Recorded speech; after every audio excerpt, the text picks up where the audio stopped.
Dulu Belanda mengejek kita. Mereka mengejek kita dengan mengatakan, bagaimana Indonesia mau merdeka? Bikin peniti saja tidak bisa. Mereka katakan tahun 45.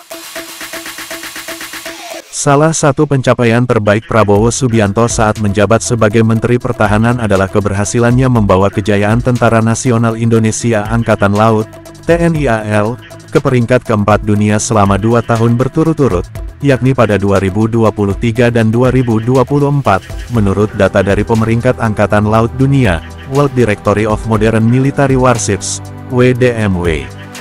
Sebelumnya pada 2021 Indonesia berada di peringkat ke-16 dunia, prestasi ini menempatkan TNI AL hanya di bawah Amerika Serikat, China, dan Rusia yang menguasai 3 peringkat teratas, dan bahkan lebih unggul dibandingkan Korea Selatan serta Jepang. Uniknya dari 10 besar angkatan laut terkuat di dunia, Indonesia menjadi satu-satunya negara yang belum memiliki kapal induk. Kini setelah Prabowo Subianto menjabat sebagai presiden, wacana pembangunan kapal induk kembali mencuat. Pertanyaan pun muncul, apakah mantan Panglima Kostrad ini akan merealisasikan proyek tersebut demi meningkatkan martabat bangsa agar lebih disegani di dunia? Apa saja potensi dan tantangan yang akan dihadapi dalam mewujudkannya? Direktur Utama PT Penataran Angkatan Laut, PT PAL Indonesia, Kaharudin Djenot, mengungkapkan bahwa pemerintahan baru memiliki target untuk membangun kapal induk guna memperkuat pertahanan maritim Indonesia.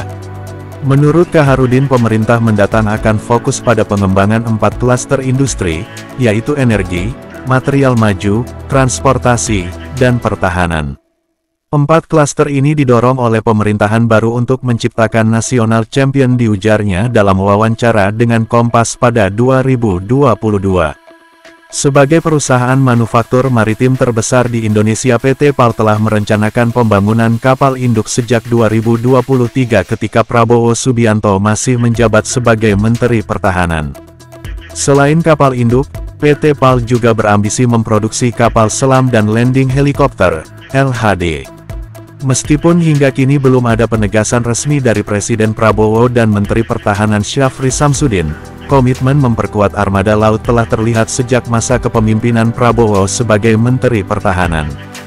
Hal ini ditandai dengan pengadaan berbagai alat utama, sistem senjata, alutsista, seperti 2 kapal pemburuan jauh dari Jerman yaitu Kripulau Fani 731, dan Kripulau Panel 273-2 pada September tahun 2023. Kementerian Pertahanan dan PT BT Indotechno juga menandatangani kontrak pengadaan submarin Rescue Suvi Indosystem, yang mencakup kapal penyelamat kapal selam SRV FMK-3 berteknologi canggih, serta kapal induk khusus mothership untuk mendukung misi penyelamatan kapal selam darurat. Selain itu pada April tahun 2024 Kementerian Pertahanan, Naval Group dan PT PAL Indonesia menandatangani kontrak untuk pengadaan 2 unit kapal selam Scorpeni buatan Prancis, menegaskan langkah strategis Indonesia dalam memperkuat kekuatan maritimnya di bawah kepemimpinan Prabowo. Rencana Indonesia untuk membangun kapal induk rupanya telah menarik perhatian internasional dan menjadi sorotan media asing.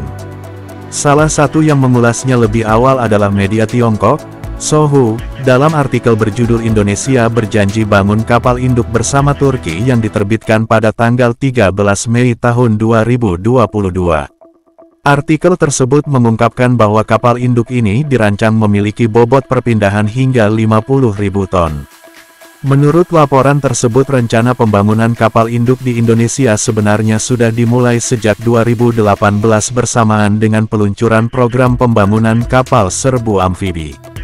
Kapal serbu amfibi tersebut dirancang sebagai landing platform helikopter, LPH, atau kapal pendaratan helikopter. Profil kapal induk yang direncanakan ini mencakup panjang sekitar 244 meter, dengan kemampuan untuk meluncurkan dan mendaratkan drone atau helikopter. Kapal ini juga dirancang memiliki bobot perpindahan hampir 50.000 ton dan direncanakan memiliki 2 opsi desain, yaitu dengan 8 titik lepas landas dan pendaratan atau dengan 6 titik. Fitur utama kapal induk ini terletak pada sumber teknologinya. Indonesia disebut akan bekerja sama dengan Turki menggunakan kapal induk Anadolu milik Turki sebagai acuan desain. Indonesia juga dikabarkan berniat untuk memanfaatkan drone dan helikopter berbasis kapal induk sejak awal pembangunan. Media Soho berspekulasi bahwa Indonesia mungkin akan membeli drone TB3 dari Turki untuk mengubah LPH menjadi kapal induk khusus drone. Selain itu kapal ini kemungkinan dapat membawa hingga 16 helikopter, menjadikannya pengangkut helikopter multifungsi yang strategis. Dalam 5 tahun terakhir, 2020 hingga 2024 anggaran Kementerian Pertahanan Kemenhan dari APBN terus menjadi yang terbesar di antara kementerian lainnya. Pada 2024 total anggaran Kemenahan ditetapkan sebesar Rp139 triliun.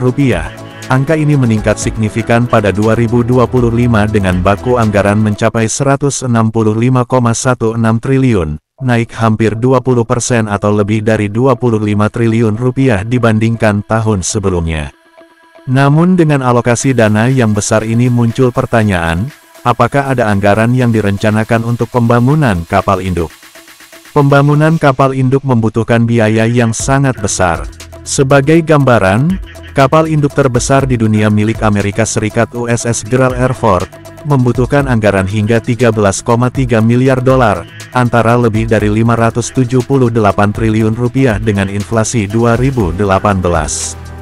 Biaya sebesar itu hampir mustahil diwujudkan dalam konteks anggaran pertahanan Indonesia saat ini. Pilihan yang lebih realistis bagi Indonesia adalah membangun kapal induk dengan skala lebih kecil seperti TCG Anadolu milik Turki. Kapal induk ini yang kabarnya menjadi referensi bagi rencana Indonesia hanya memerlukan biaya sekitar $1 miliar, sekitar 15 triliun pada 2017.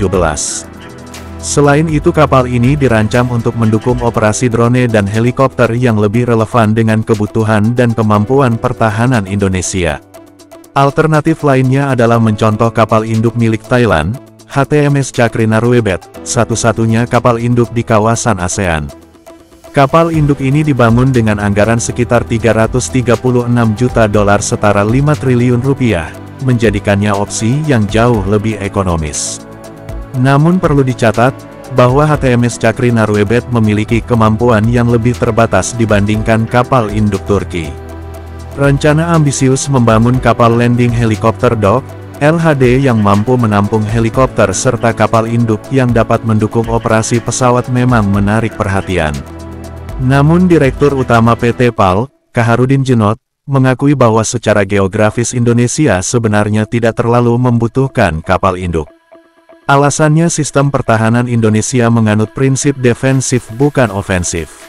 Meski demikian, Kaharudin menekankan bahwa langkah ini bertujuan untuk menunjukkan kemampuan PT PAL sekaligus meningkatkan gengsi dan citra Indonesia di mata dunia. Kehadiran kapal kelas berat seperti LHD dan kapal induk tidak hanya berpotensi menjadi game changer dalam menjaga balance of power di kawasan, tetapi juga mencerminkan keberanian perusahaan anak bangsa untuk menggagas proyek besar yang hanya dapat dilakukan oleh negara tertentu. Faktanya negara yang mampu memproduksi kapal induk dan LHD dalam jumlah signifikan sangatlah sedikit. Untuk kapal induk hanya beberapa negara, seperti Cina, India, Korea Selatan, Prancis, Rusia, dan Amerika Serikat yang masih mengoperasikannya. Negara lain seperti Jerman, Jepang, Australia, Belanda, dan Argentina pernah memiliki kapal induk tetapi kini tidak lagi menjadikan jenis kapal tersebut sebagai tulang punggung armada laut mereka, karena berbagai kendala. Sebagian besar negara yang mengoperasikan kapal induk cenderung menganut sistem pertahanan ofensif berbeda dengan Indonesia. Dalam buku putih pertahanan 2015 dijelaskan, bahwa sistem pertahanan Indonesia bersifat semesta tidak agresif dan tidak ekspansif. Fokusnya adalah melindungi kepentingan nasional melalui pendekatan diplomasi yang didukung oleh kekuatan militer modern, bukan melalui alat utama sistem senjata alutsista berkarakter ofensif. Dengan mempertimbangkan doktrin pertahanan Indonesia serta kompleksitas teknologi kapal induk yang sangat tinggi, banyak pihak mempertanyakan apakah ambisi PT PAL membangun kapal induk dalam waktu dekat realistis atau sekedar mimpi yang sulit diwujudkan. Kapal induk sering dianggap kurang relevan dengan kebutuhan pertahanan Indonesia, baik dari segi doktrin maupun karakter wilayah. Bagaimana pendapat Anda? Silahkan tulis di kolom komentar. Terima kasih sudah menonton, sampai jumpa dengan video dan informasi menarik lainnya.